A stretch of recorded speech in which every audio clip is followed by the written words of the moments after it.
Hello everyone, welcome to rediscover education. जैसा कि आप स्क्रीन पे देख सकते हैं, आज हम पढ़ने वाले हैं रिसर्च एप्टीट्यूड, जिसमें हम लोगों ने एक बेसिक से सीरीज स्टार्ट की थी। तो उसी में आज जो है हम पढ़ने वाले हैं सैम्पलिंग एरर और नॉन सैम्पलिंग एरर। मेरा नाम है रचना अग्रवाल।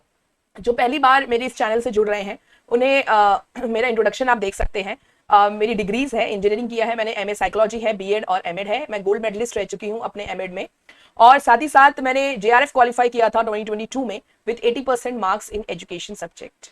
ओके, और इसके अलावा मुझे 7 साल का टीचिंग एक्सपीरियंस भी है और 2 साल का सॉफ्टवेयर इंजीनियरिंग का एक्सपीरियंस भी है। और फिलहाल मैं अभी जेआरएफ अड्डा पे एज एन ऑनलाइन एजुकेटर हूँ for the UGC NET aspirants. So आप लोग मुझे जेआरएफ अड्डा पे भी फॉलो कर लीजिए। वहां पे मैं teaching aptitude, communication, Indian logic और साथ ही साथ रीडिंग कॉम्प्रिहेंशन पेपर 1 का पढ़ाती हूँ, और पेपर 2 जिनका एजुकेशन है वो भी मैं वहां पे क्लासेस लेती हूँ। तो अगर आपको डिटेल में और सिस्टमेटिक स्टडी करनी है तो जेआरएफ अड्डा ऐप डाउनलोड कर लीजिएगा गूगल प्ले स्टोर से, और हमारा एटम बैच चल रहा है वो ज्वाइन कर लीजिए। वो यहाँ पे जून एग्जाम आपका टारगेट है, तो अब यहाँ पे जोरदार रिवीजन स्टार्ट कर दिया है हमने पेपर 1 को लेकर भी, और पेपर 2 जिनका एजुकेशन है उनका भी रिवीजन स्टार्ट होने वाला है। सो अगर आप एटम बैच ज्वाइन करते हैं तो आपको फायदा होगा, और साथ ही साथ अगर आपका दिसंबर एग्जाम टारगेट है तो भी this is the perfect time. कोई भी अगर डाउट है इस ऐप को लेकर या बैच को लेकर तो आप ये हेल्पलाइन नंबर यहाँ दिया हुआ है, प्लीज यहाँ पे कॉल करके आप जरूर पूछ सकते हैं। तो चलिए आज की क्लास हम शुरू करते हैं विद द पॉजिटिव नोट। तो सबसे पहले जो है हम समझेंगे दैट सैम्पलिंग एरर क्या है। देखिए, हमने पिछली क्लासेस में, इससे पहले जो मैंने क्लासेस ली थी, मैंने टाइप्स ऑफ सैम्पलिंग मेथड पढ़ाया था, यानी कि टेक्निक्स। तो उसमें सबसे पहला था प्रोबेबिलिटी सैम्पलिंग, दूसरा था नॉन प्रोबेबिलिटी सैम्पलिंग। अब हम देखेंगे कि सैम्पलिंग करते टाइम पे क्या एरर्स आती हैं। ठीक है, तो सैम्पलिंग करते टाइम पे जो एरर आती है ना, तो वो सैम्पलिंग एरर कहलाती है। अगर हम स्टार्टिंग से देखें तो सैम्पलिंग क्या है? Sampling is an analysis performed by selecting a number of observations from a larger population. ठीक है, जो सबसे पॉपुलेशन साइज अगर आपका 1000 का है, तो यहां से जब आप सैंपल, क्योंकि आप सारे 1000% पे रिसर्च नहीं कर सकते, 1000 लोगों का डेटा कलेक्ट करना पॉसिबल नहीं होता है। यहां तो फिर भी नंबर दिया हुआ है, कई बार ऐसा भी होता है कि आपको पॉपुलेशन साइज भी पता नहीं होता है। तो उस केस में हम सैंपल कलेक्ट करते हैं, एक नंबर, एक हमारा नंबर डिफाइंड रहता है। यानी कि मान लीजिए मैंने 100 लोगों का सैंपल कलेक्ट किया है, तो जो आप ये सैंपल कलेक्ट करते हैं इसी को कहते हैं सैंपलिंग। तो sampling is an analysis performed by selecting a number of observations from a larger population. अब सिलेक्शन करते टाइम पे हमसे एरर हो सकती है, तो इसी को हम सैंपलिंग एरर बोलेंगे। तो सैंपलिंग एरर के होने पर क्या होता है कि it occurs when an analyst यानी कि researcher does not select a sample that represents the entire population of a data. आप सभी को पता है कि रिसर्च करते टाइम पे हम सैंपल पे ही डेटा कलेक्ट करते हैं, जो डेटा कलेक्ट होता है उसी पे हम स्टैटिस्टिकल टेक्निक्स लगा के एनालिसिस करते हैं और फाइनली किसी रिजल्ट या कंक्लूजन पे आते हैं। बाद में इस रिजल्ट को हम जनरलाइज कर देते हैं अपने होल पॉपुलेशन पे। यही एक प्रॉपर मेथड है रिसर्च करने का। अगर इस टाइम पे आपका जो सैंपल आपने सेलेक्ट किया है, अगर ये प्रॉपरली आपके पॉपुलेशन को रिप्रेजेंट कर ही नहीं रहा है, ठीक है, अगर प्रॉपरली ये रिप्रेजेंट नहीं कर रहा है, तो जो भी आप रिजल्ट फाइंड आउट करोगे, आपका रिजल्ट जनरलाइज आप नहीं कर पाओगे आपके पॉपुलेशन पे, क्योंकि जो आपने सैंपल कलेक्ट किया है वो पॉपुलेशन को रिप्रेजेंट कर ही नहीं रहा है। ऐसा कब होगा? मान लीजिए आपने सैंपल साइज सिर्फ 10 का लिया, 1000 पॉपुलेशन का साइज है, और आपने सिर्फ 10 लोगों का इंटरव्यू कर लिया, और इंटरव्यू करके जो रिजल्ट लाए आपने बोला कि यही रिजल्ट हम पूरे पॉपुलेशन पे अप्लाई कर सकते हैं। ऐसे कैसे हो सकता है? सिर्फ 10 लोगों के रिजल्ट से आप नहीं पता लगा सकते ना कि पूरे पॉपुलेशन की सोच क्या है। समझ में आया? तो ये सैंपलिंग एरर कहलाएगा। अगर आपको सैंपलिंग एरर को खत्म करना है, देखिए सैंपलिंग एरर को बिल्कुल भी जीरो आप नहीं कर सकते, because it is impossible for anyone, किसी के लिए भी ये इम्पॉसिबल है कि एक सैंपल जो है वो पूरा का पूरा रिप्रेजेंटेटिव बन जाए पॉपुलेशन का। पॉपुलेशन मीन और सैंपल मीन में डेविएशन तो होता ही है। ठीक है, अगर आप पॉपुलेशन का मीन निकालते हैं, मीन आप सभी जानते हैं, जो मिडिल जो आप वैल्यू समझो उसकी, तो पॉपुलेशन का मीन और जो सैंपल का आपका मीन है, इसमें डेविएशन होता ही है। दोनों मीन एक दूसरे पे कोइंसाइड नहीं कर सकते हैं, इट इज प्रैक्टिकली इम्पॉसिबल। थोड़ा बहुत डेविएशन हर कोई एक्सेप्ट कर लेता है, पर अगर डेविएशन ज्यादा हो जाता है तो ये सैंपलिंग एरर के कारण होता है।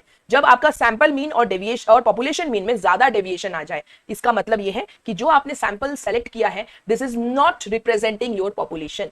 और इसको रिड्यूस करने के लिए आप ये कर सकते हैं कि जो सैंपल साइज आपने 10 का लिया है, आप सैंपल साइज 100 का ले लीजिए, या फिर आप सैंपल साइज बहुत ज्यादा तो 500 का ले लीजिए। तो आप यहां देख सकते हैं कि अब जो आपने सैंपल कलेक्ट किया है ना, ये फिर भी ज्यादा से ज्यादा रिप्रेजेंट करेगा आपके पॉपुलेशन को।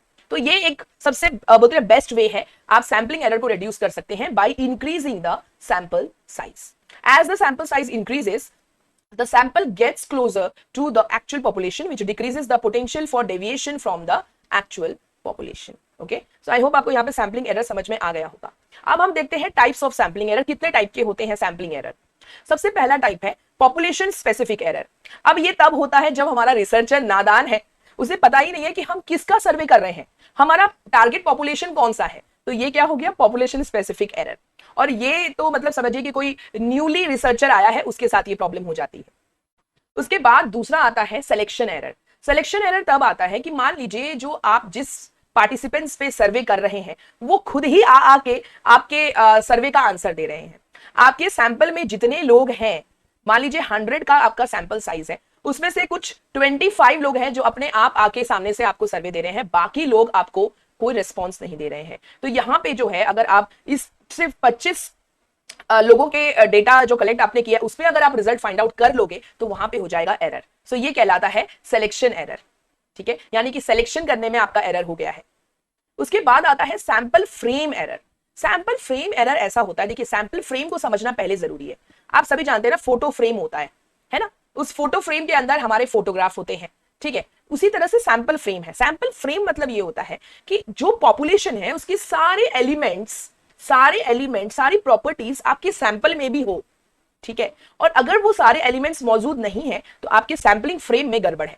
ठीक है, देखिए जैसे फॉर एग्जांपल बताती हूं सैंपलिंग फ्रेम एरर कब होता है। मान लीजिए आप किसी के हाउस होल्ड, मतलब आपकी इस लोकेलिटी में जो हाउस होल्ड है, घर है, उनके इनकम के बारे में आप जानना चाह रहे हैं, उनके स्टेटस, इनकम स्टेटस के बारे में जानना चाह रहे हैं। तो आपने अपने सैंपल में लोगों के income with the help of salaries, salary कितनी मिलती है उनको, जो भी काम कर रहा है उसकी सैलरीज कितनी है, उसके हेल्प से आप जो है अपने सैंपल को कलेक्ट कर रहे हैं।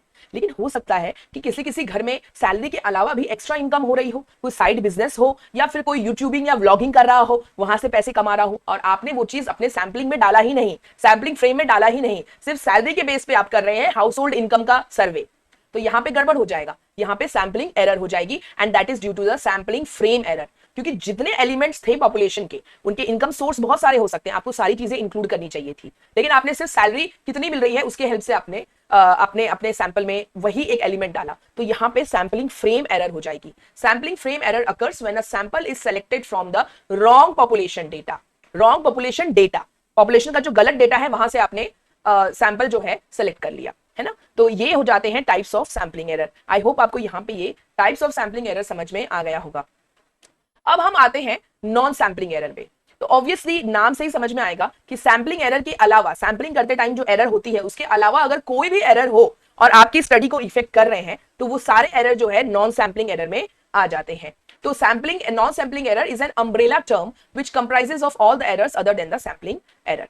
अब इसमें आएंगे क्या, एक चीज ध्यान रखिएगा कि जो नॉन सैंपलिंग एरर है ना, that are caused due to external factors, okay, rather than an issue within a survey, study और सेंसस। मतलब सर्वे के अंदर कोई इशू उसके कारण नहीं होता है, जो भी नॉन सैंपलिंग एरर होता है वो किसी एक्सटर्नल फैक्टर के कारण ही होता है। जैसे फॉर एग्जाम्पल अब रिसर्चर ने जो डेटा एंट्री की उसमें ही एरर कर दिया, जो डेटा कलेक्ट कर रहा है उस टाइम पे जो एंट्री कर रहा है वो वहीं पे गड़बड़ हो गया। तो आप देख सकते हैं ये सर्वे में नहीं, स्टडी में कोई गड़बड़ नहीं है, ये गड़बड़ रिसर्चर की तरफ से हो रही है, एक्सटर्नल फैक्टर है। बायस्ड सर्वे क्वेश्चंस, आपने जो सर्वे के लिए क्वेश्चनर बनाया वो बायस्ड तरीके से बनाया, जो क्वेश्चंस है वो बायस्ड है, कल्चरली बायस्ड हो सकते हैं, रीजनली या कास्टिज्म कुछ ऐसा दिख जाए वहां पे, तो बायस्ड होने के कारण आपका जो डेटा कलेक्शन है, जो डेटा कलेक्ट होगा उसमें एरर आ जाएगा। बायस्ड आप प्रोसेसिंग या डिसीजन मेकिंग कर रहे हैं। नॉन रिस्पॉन्सेज, ये सब हम डिटेल में पढ़ेंगे। इनएप्रोप्रिएट एनालिसिस कंक्लूजन, या फिर false information provided by respondent. कभी कभी जो आपके रिस्पोंडेंट है यानी कि जो सैंपल है आपका, वो कभी कभी गलत इंफॉर्मेशन प्रोवाइड कर देते हैं, तो यहाँ पे नॉन सैंपलिंग एरर हो जाता है। ठीक है, अब एक बहुत ध्यान देने वाली बात है कि नॉन सैंपलिंग एरर को रिड्यूस करना बहुत मुश्किल होता है। जैसे सैंपलिंग एरर को रिड्यूस करने के लिए आप सैंपल साइज इंक्रीज कर दो तो सैंपलिंग एरर रिड्यूस हो जाएगा, ठीक है, लेकिन नॉन सैंपलिंग एरर पे इसका कोई इफेक्ट नहीं पड़ेगा, क्योंकि आप देख सकते हो ये एक्सटर्नल फैक्टर के कारण हो रहा है, आपके डिसीजन मेकिंग के कारण हो रहा है, बायस्ड डिसीजन मेकिंग है, स्टीरियोटाइप्स है, आप डेटा एंट्री में गड़बड़ कर रहे हैं, आपके जो रिस्पोंडेंट है वो ठीक से जवाब नहीं दे रहे हैं, तो ये चीजें सैंपल साइज बढ़ाने से रिड्यूस नहीं होती है। ध्यान रखिएगा, यहाँ पे स्टेटमेंट वाले क्वेश्चंस बनते हैं, तो स्टेटमेंट वाले क्वेश्चंस यहाँ से पूछे जा सकते हैं एग्जाम में, ठीक है। तो जनरली नॉन सैंपलिंग एरर को तो डिटेक्ट करना भी मुश्किल होता है, so it is virtually impossible to eliminate them. और अगर डिटेक्ट हो जाता है तो कई बार रिसर्चर को स्टार्टिंग से पूरा रिसर्च करना पड़ जाता है, ठीक है। सो नॉन सैम्पलिंग एरर को ध्यान रखने के लिए आपको types of non sampling error पता होना चाहिए। तो सबसे पहला टाइप है इसमें रिस्पॉन्स एरर। रिस्पॉन्स एरर तब होता है कि जब रिस्पोंडेंट या तो इनएक्यूरेट आंसर दे रहा है, आपके क्वेश्चन का गलत आंसर दे रहा है या इनएक्यूरेट है, या फिर जो उसने आंसर दिया उसको आपने मिस इंटरप्रेट कर लिया और गलत तरीके से रिकॉर्ड कर लिया, तो ये बन जाता है रिस्पॉन्स एरर। ये रिसर्चर एरर भी हो सकता है, रिसर्चर की तरफ से रेस्पोंडेंट का एरर हो सकता है, वो सब क्वेश्चन ही नहीं समझा और उसने गलत आंसर दे दिया, या फिर वही इंटरव्यूअर एरर, अगर इंटरव्यूअर अलग से आपने हायर किया है तो इंटरव्यू क्वेश्चंस जो उसने सेलेक्ट किए हैं इंटरव्यू के टाइम पे वो या तो कुछ गलत हो सकते हैं, बायस्ड हो सकते हैं, तो ये हो जाता है रिस्पॉन्स एरर। ठीक है, दूसरा होता है non response error. Non response error कब आता है? जब आपके सैंपल में जो रिस्पोंडेंट है ना वो रिस्पॉन्ड ही नहीं कर रहे हैं, है ना। अगर वही मैंने बताया, अगर आपका सैंपल साइज 100 का है और उसमें से सिर्फ 25 लोगों ने रिस्पॉन्ड किया आपके क्वेश्चनेयर का, तो बाकी जो है उन्होंने रिस्पॉन्ड नहीं किया, तो आपका जो आप इस अगर डेटा से सिर्फ एनालाइज करने की कोशिश करोगे तो नॉन सैम्पलिंग एरर आ जाएगा, बायस्ड हो जाएगा आपका कंक्लूजन, है ना। और ये जनरली कब होता है? जो मेल के थ्रू आप क्वेश्चनेयर भेजते हो, तो कई लोग होते हैं कि वो देखते ही नहीं है या फिर इंटरेस्टेड नहीं होते, टाइम नहीं है हमें रिस्पॉन्ड करने का, तो ये जो है नॉन रिस्पॉन्स एरर का कारण बनती है। फिर आता है मेजरमेंट एरर। मेजरमेंट एरर तब होता है जब at the time of data collection a respondent में नॉट, यस, तो मेजरमेंट एरर हमने पढ़ लिया, response error, non response error, फिर मेजरमेंट एरर। मेजरमेंट एरर तब होगा जब आपने डेटा कलेक्शन किया, उस टाइम पे हो सकता है कि जो रिस्पोंडेंट है वो आप जो बोलते हैं ना, जो वो जवाब आपको दे रहा है वो सही नहीं दे रहा हो, मे बी वो आपके साथ कंफर्टेबल ना हो, तो आपने जो इंफॉर्मेशन कलेक्ट किया एक्चुअली वो तो फैक्ट्स के बेस्ड पे था ही नहीं, है ना। जो रियल फैक्ट था उससे हट के आपको डेटा मिला है, तो यहां पे अगर आप उस डेटा पे अगर आप रिजल्ट को एनालाइज करोगे तो वहां पे मेजरमेंट एरर हो जाएगा। तो आपको बहुत ज्यादा सावधानी रखनी है कि जो रिस्पोंडेंट है वो कंफर्टेबल रहे और नॉन बायस तरीके से जो है आपको आंसर्स दे और फैक्ट्स बेस्ड पे वो आंसर दे। ठीक है, उसके बाद आता है data analysis error. Data analysis error तब आता है जब आप डेटा कलेक्शन तो आपने कर ली सही तरीके से, लेकिन जब एनालिसिस करने की बारी आई तो आपने इनकरेक्ट स्टैटिस्टिकल टेक्निक्स या फॉर्मूला लगा दिया, तो क्या होगा? गलत रिजल्ट आएगा। सो यहां पे क्या हो जाएगा? Data analysis error. और लास्ट में आता है डेटा प्रोसेसिंग एरर। ये आता है जनरली क्वालिटेटिव रिसर्च में, क्योंकि आपको पता है क्वालिटेटिव रिसर्च में आप कैटेगराइजेशन करते हैं, कोडिंग करते हैं, आप कोड्स के हेल्प से पूरा कैटेगराइज करेंगे, है ना। तो वहां पे अगर गड़बड़ हो गई, ठीक है, तो कैटेगराइजिंग डेटा के टाइम पे आपको गड़बड़ हो गई है, या आप टेबल्स जो ड्रॉ कर रहे हैं वहां पे आपने ठीक से कैटेगराइज नहीं किया, कोडिंग आपने सही से नहीं की रिस्पॉन्सेज की, जब आपने इंटरव्यू लिया था तो उस पूरे इंटरव्यू की कोडिंग आपने सही से नहीं की, तो क्या होगा? डेटा प्रोसेसिंग एरर होगा। सो ये है types of non sampling error: response error, non response error, measurement error, data analysis error और डेटा प्रोसेसिंग एरर।